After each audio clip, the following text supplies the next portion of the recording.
When I heard about the film, when I saw the film, the first thing that occurred to me was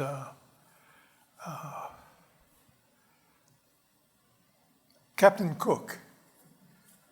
I'm from Hawaii, and I thought what was interesting about this film, and the question I had for Bill, who unfortunately could not be with us, because Bill is a scientist. He's a PhD, works for NOAA.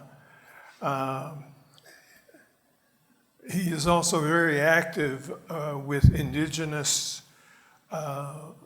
Native Hawaiian culture. He's very knowledgeable. His family is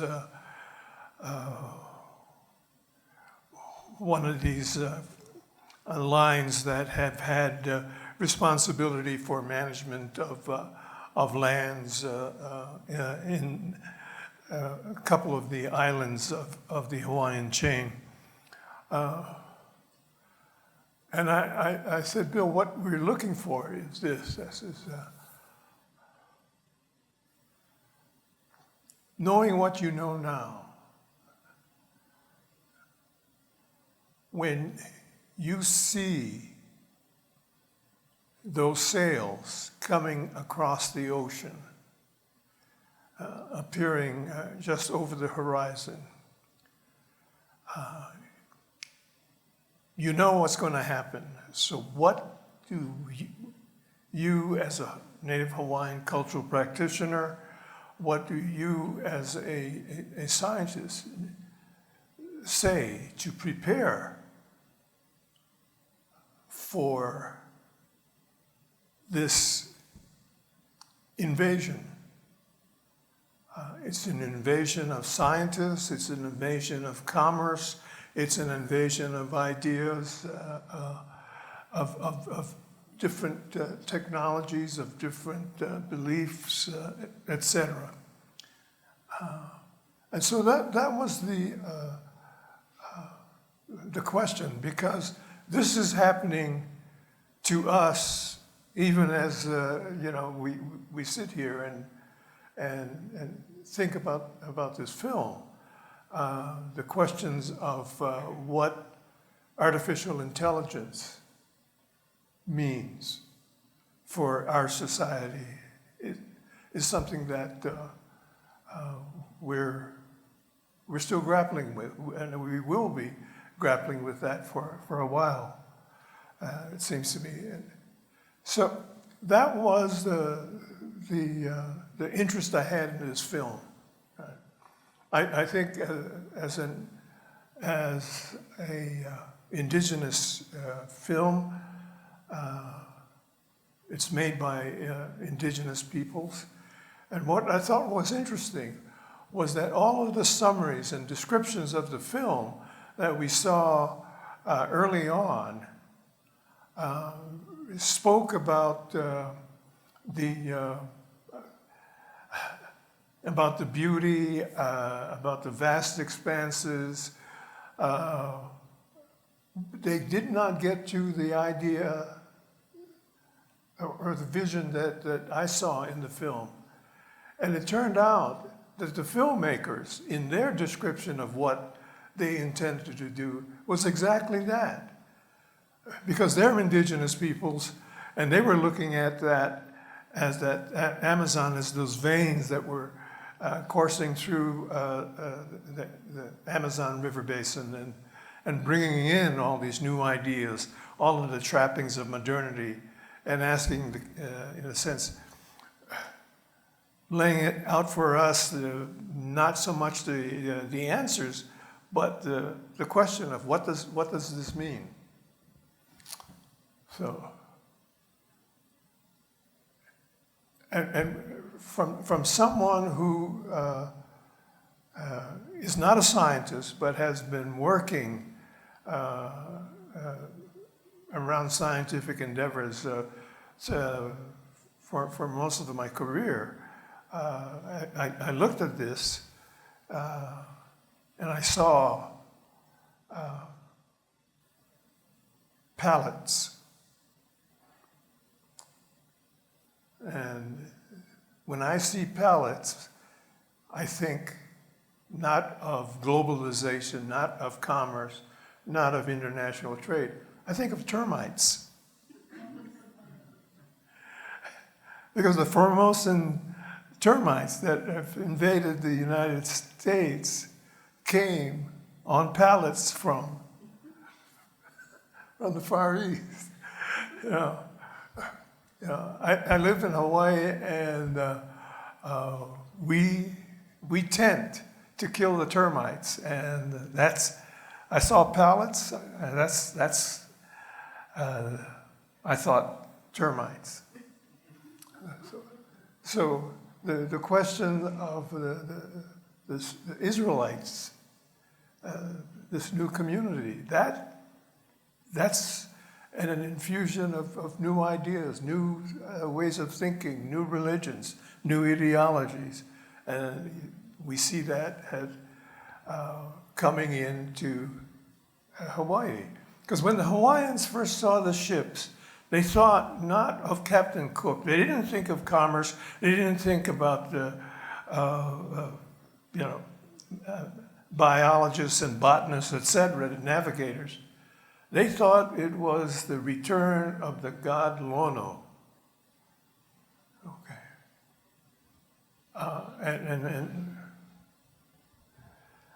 So I talked to Bill. Gina and I talked with Bill on a Zoom meeting. I said, that we see these things and we have a point of view, a frame of reference, and for most of what we see, when we think of, for example, the kind of introduction of these ferries, it says, well, it's great, and it is great because we saw that the ferry gave the folks in that area, in those areas that it served, an ability to engage in this international commerce. The bananas, the fibers from the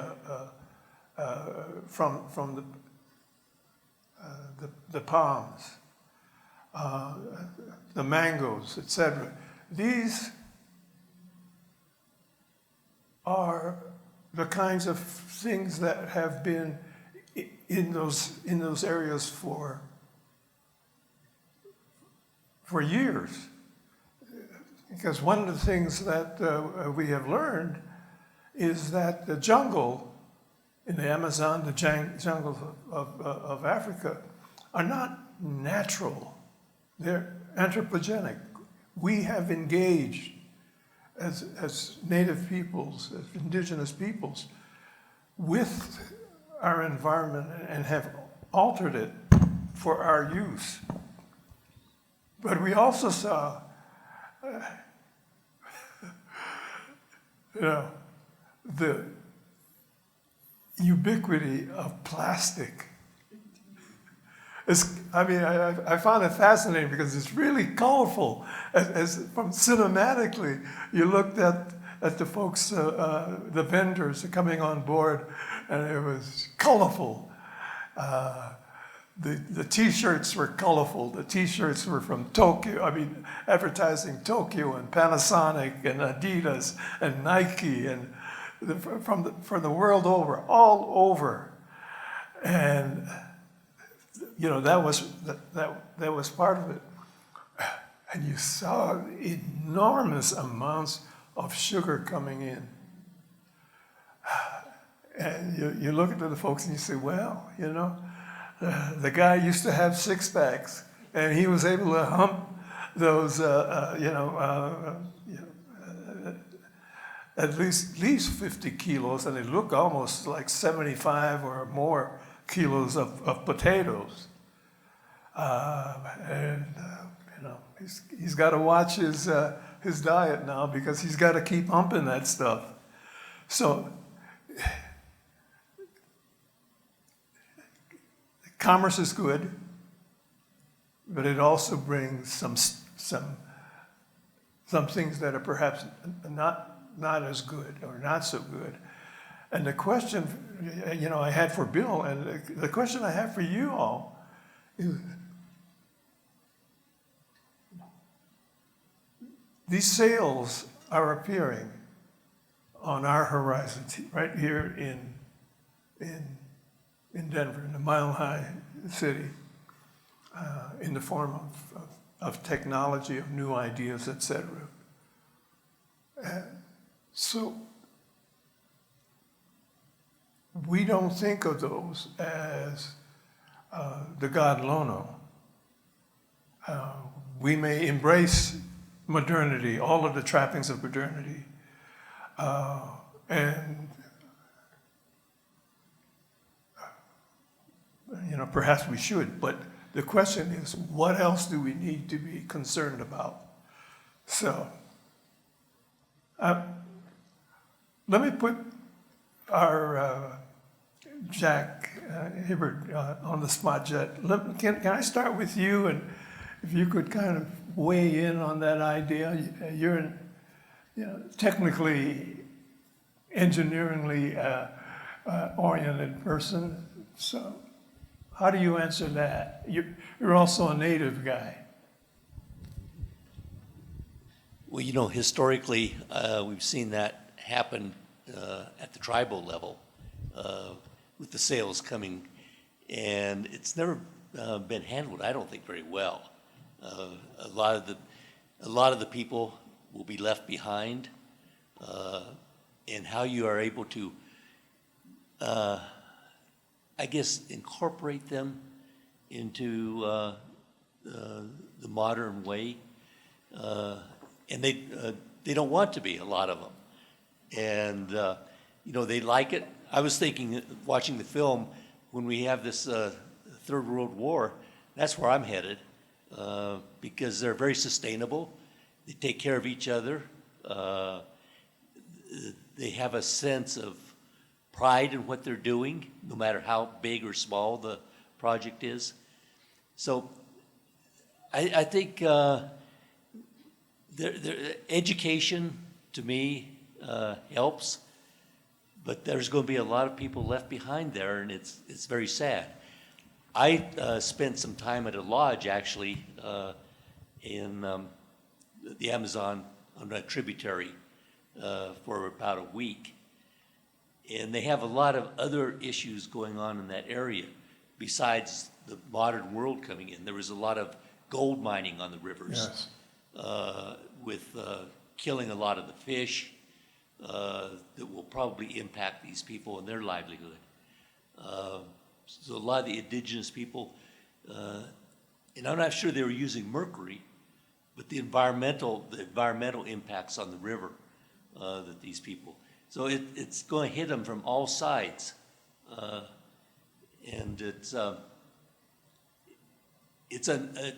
coming problem, and I'm not sure how to handle it myself. I rely on somebody smarter than me, like you. Yeah, you know, you see that poor cow, and you think, well, you know, geez, I hope they haven't injured that poor beast, and yet that beast represents something that will result in the deforestation, you know, and the replacement of all that jungle with you know, alfalfa or pastures for herds. That's correct. Then you have your climate issues and everything else. Yeah. Yeah. Any questions or comments about this? And if you have the question, just raise your hand. I'll bring the mic right to you.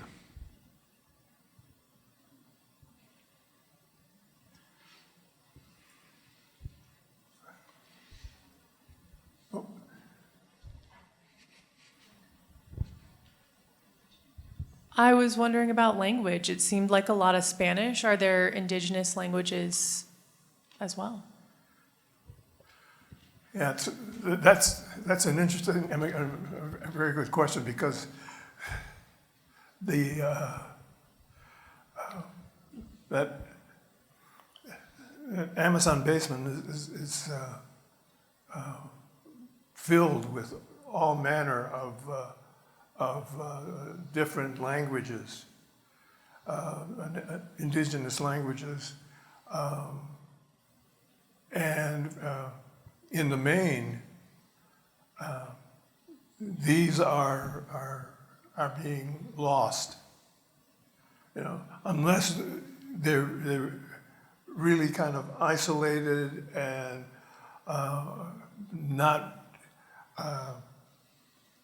part of the kind of overall advance of modernity, of civilization, etc. It's not just the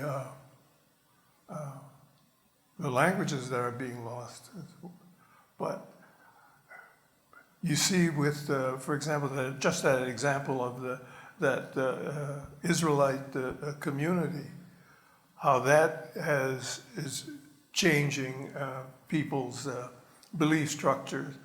But along with those belief structures, we see then the kind of challenges of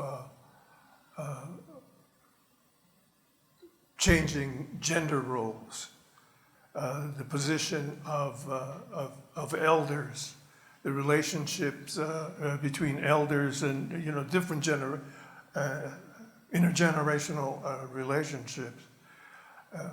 And, you know, we talk about that education, Jack, and that is one of the kind of the key drivers in,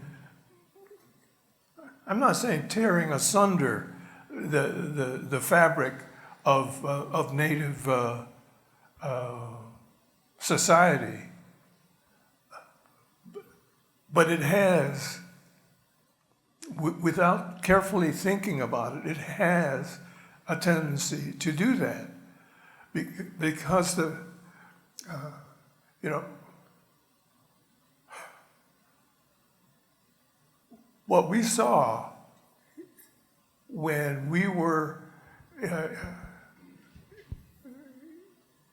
in the United States, engaged in the Manhattan Project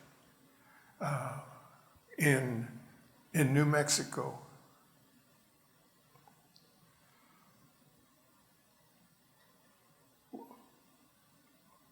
Oppenheimer came in and not only, in a sense, created this revolution in energy and military strategy and national defense, he also affected the Pueblo Indians down in New Mexico. Women started working. You know, they were maids, they were cooks, they were nannies for the scientists and engineers there, and that changed the dynamic. It used to be you never saw a Pueblo governor who was a woman, but we see that now. So it's that, it has that tendency, that modernity, and has a tendency to challenge traditions.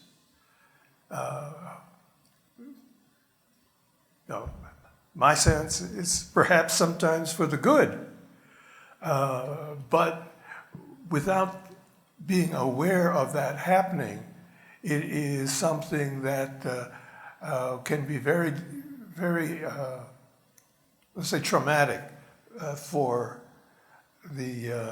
indigenous communities. I did a lot of work around energy development and indigenous peoples. And the mining companies, they were concerned about benefit sharing and making sure that the native folks got a fair shake for the use of their land, the devastation of their land. And my advice was, look, that's all well and good. Clinics are good, computers are good, schools are good. But understand that what you are doing is fundamentally changing forever that society. And that's the question that needs to be addressed. And like Jack, I don't have the answer, but it's a kind of thing that has to be, in a sense, an iterative process, from my opinion, that the folks have to be engaged with government, with industry. Otherwise, it's the kind of imposition of technologies, of bureaucracies, etc. You look at that free-for-all when the vendors are clambering up on the boat, right?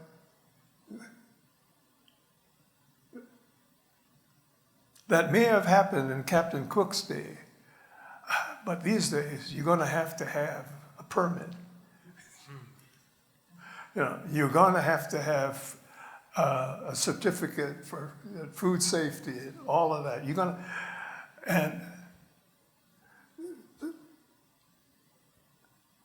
in my view,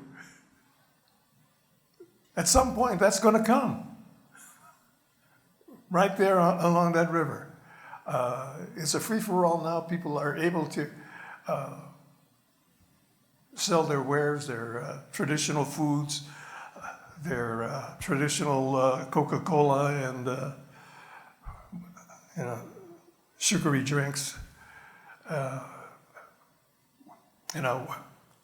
But at some point, the government will say, yeah, we need something else. You can do it, but we need some sort of regulation, et cetera, et cetera. You hear the story of that ship, that boat going down, and you look, and there are two life preservers that you can see. You say to yourself, at some point, there's going to be changes there. So, you had a question, Jean, or?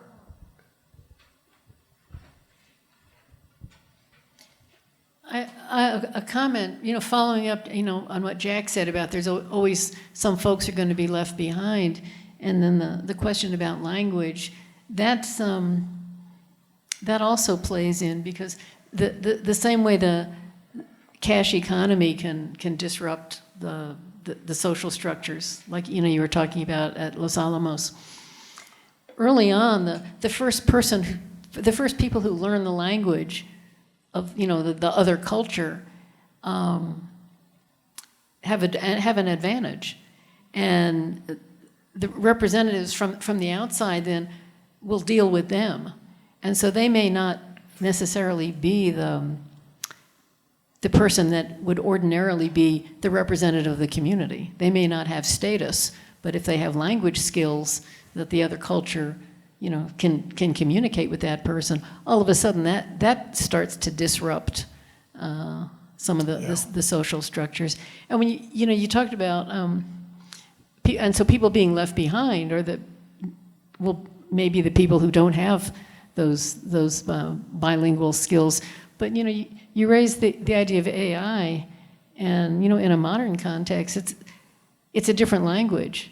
But you think about as these technologies come into play, the people who have the language skills of AI and computer technology and other technologies are not the ones being left behind. Whereas people who aren't picking up on those languages may be left in the dust.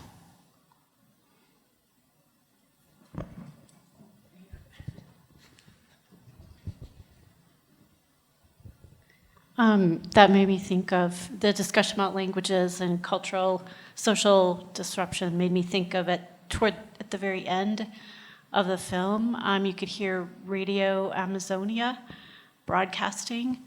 So that's something that can tie people together or exclude people if they don't have the language, if they don't know Spanish, I presume. And also, I was curious, would you happen to know anything about Radio Amazonia? Who runs it? Who's the power behind it? And what did they get out of having a radio station? What's their goal, their message? Just curious if anyone knew.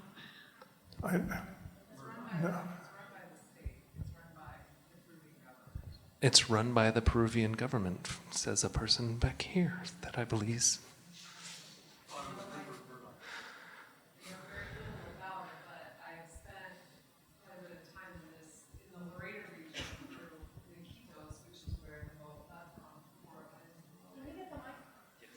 Oh, so my understanding is that Radio Amazonia is run by the government, that it's a sort of like how we would think of public radio, but with most things in Peru have some connection to the state as far as where much of the money comes from.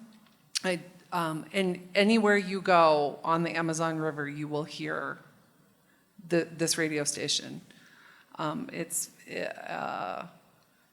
day and night, it's on, and people will sit with their little AM radio, like a little transistor radio, wherever they are listening to it.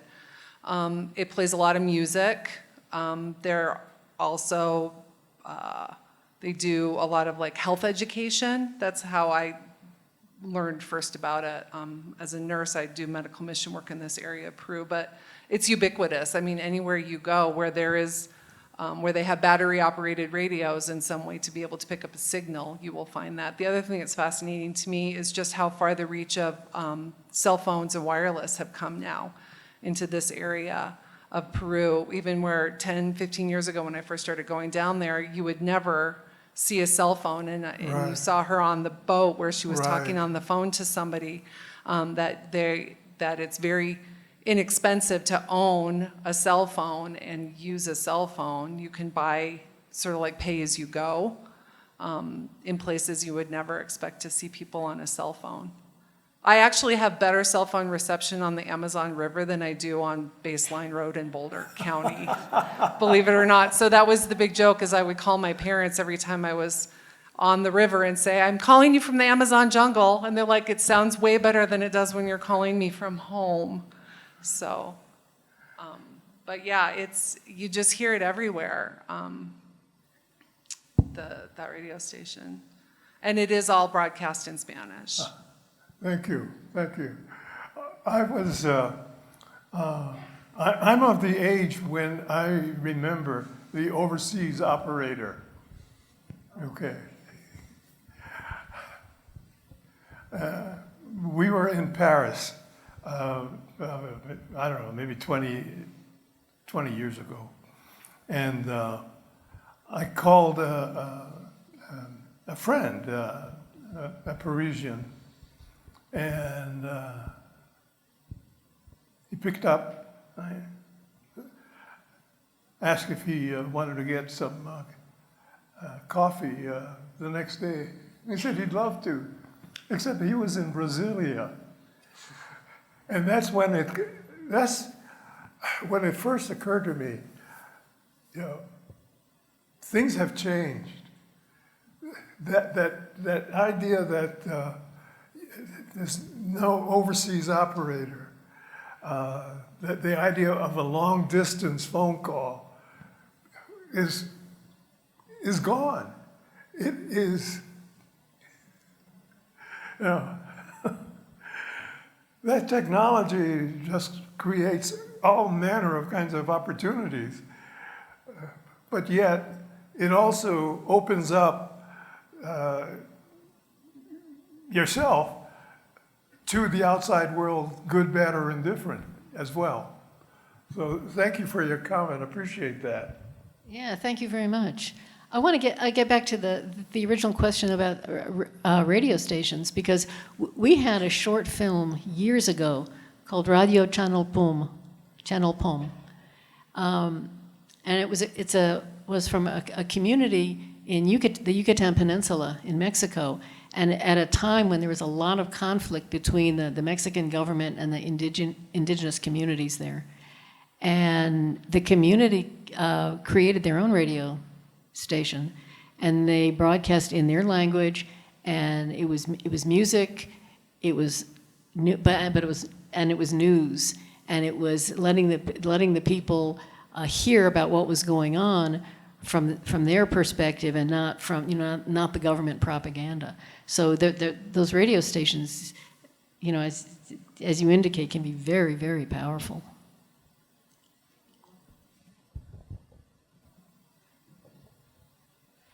Any other questions for Merv, or any thoughts or observations? I'm going to run all the way across. Hold on.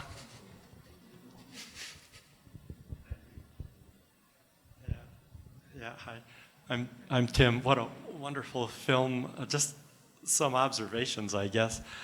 I see a lot of documentaries where they feel they have to kind of throw this beautiful music in the background, and I just so enjoyed hearing the real sounds all the way through.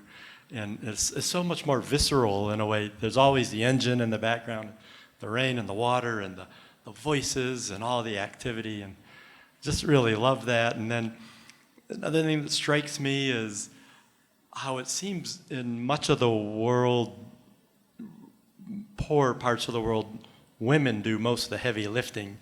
And I was curious to see that, hey, we men can maybe carry our weight once in a while too, still somewhere. And the third one is how in this area people can cross multiple borders, international boundaries freely, and there's no passport control or anything. And what a refreshing thought! I don't know, just so much of it.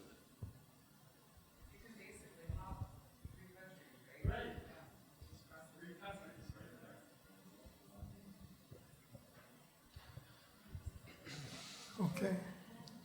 Oh, yes, absolutely. I just want to make a comment about the heavy labor that was being done. And Oh it my seems, God, yeah. And when you see that, you think in this country would not have anybody carrying things on their back like they were doing there. And why does that continue, that they haven't moved to a point beyond breaking people's backs to haul these giant bags of things? Does anybody have any idea how would you change something like that? Well, let me say a little bit about that, okay? I worked as a laborer in the construction in Honolulu. And it was 97-pound bags of cement that I had to carry up 3 flights of stairs because they hadn't installed the little donkey elevator. And let me tell you, that was enough. 1 week of doing that was enough to convince me that my future lay somewhere else. Because that will tear you up, man. And they were barefoot or, wearing little tennis shoes, not wet shoes.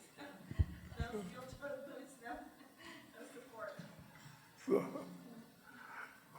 Okay, Gene? guess we're about ready to wrap up. I guess, my first thought when I saw those big bags is why don't they pack them in smaller bags? I mean, it's kind of my low-tech response. I'd rather make twice as many trips with, half the weight. We've come to the end of our time here, and I want to thank you all for coming. If you're not already getting emails from me, there's a sign-up sheet on the table out front if you want to get emails about upcoming films. Our next film will be July 24th. We don't have it selected yet, but if you keep an eye on the museum's website, if that's where you get your information, or sign up for my emails. I generally send out 2 emails when we have a film a week ahead of time and the day before, so I don't inundate you with email.